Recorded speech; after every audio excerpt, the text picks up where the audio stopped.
தமிழகம் முழுவதும் வாக்கு எண்ணிக்கையின் போது சுமார் 1,00,000 போலீசார் பாதுகாப்பு பணியில் ஈடுபட உள்ளதாக தகவல் வெளியாகியிருக்கிறது. மேலும் விவரங்களோடு செய்தியாளர் சரவணன் இணைப்பில் இருக்கிறார். சரவணன், வணக்கம். விவரங்களை சொல்லலாம்.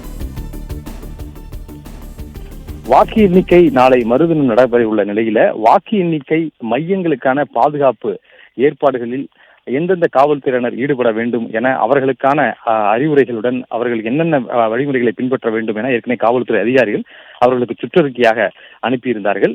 தற்போதிலிருந்து அதற்கான பாதுகாப்பு நடவடிக்கைகள் இந்த வாக்கு எண்ணிக்கை மையங்கள்ல தொடங்கி இருக்கிறது. வாக்கு எண்ணிக்கை நடைபெறக்கூடிய அன்று ஒவ்வொரு வாக்கு எண்ணிக்கை மையத்திலும் சுமார் 1000 போலீசார் ஈடுபட இருக்கிறார்கள். அது ஒவ்வொரு வாக்கு மொத்தமாக தமிழகம் மற்றும் தமிழகத்தில் இருக்கக்கூடிய இந்த 39 வாக்கு எண்ணிக்கை மையங்களிலும் தலா 1000 போலீசாரும், அதை தவிர்த்து கட்சியினுடைய அலுவலகங்கள் ஒவ்வொரு மாவட்டத்திலும் இருக்கக்கூடிய கட்சியினுடைய முக்கியமான பிரமுகர்கள் இருக்கக்கூடிய அந்த பகுதி, அதே போல கொண்டாட்டங்களில் ஈடுபடக்கூடிய இடங்கள், வாக்கு எண்ணிக்கை மையங்களுக்கு வெளியே என பல்வேறு இடங்கள்ல போலீசார் பாதுகாப்பு பணியில் ஈடுபடுவார்கள். அது மட்டும் இல்லாமல் எதுவும் பிரச்சனைகள், சட்டம் ஒழுங்கு பிரச்சனைகள் எதுவும் ஏற்படாமல் இருப்பதற்காக சுற்றுக்காவல் பணிகளிலும் காவல்துறையினர் ஈடுபடுவார்கள்.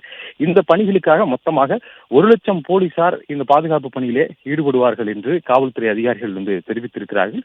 இன்றிலிருந்தே தொடர்ந்து இரவு நேர கண்காணிப்பு தீவிரப்படுத்தவும், தொடர்ந்து பகல் நேரங்களிலும் தீவிர கண்காணிப்பில் மேற்கொள்ளவும், முக்கியமான விடுதிகள் உள்ளிட்ட இடங்களிலும் பொதுமக்கள் கூடக்கூடிய இடங்களிலுமே தொடர்ந்து சுழற்சி முறையில் சோதனையும் பாதுகாப்பையும் பலப்படுத்துவதற்கும் காவல்துறை உயர் அதிகாரிகள் உத்தரவிட்டுள்ளனர்.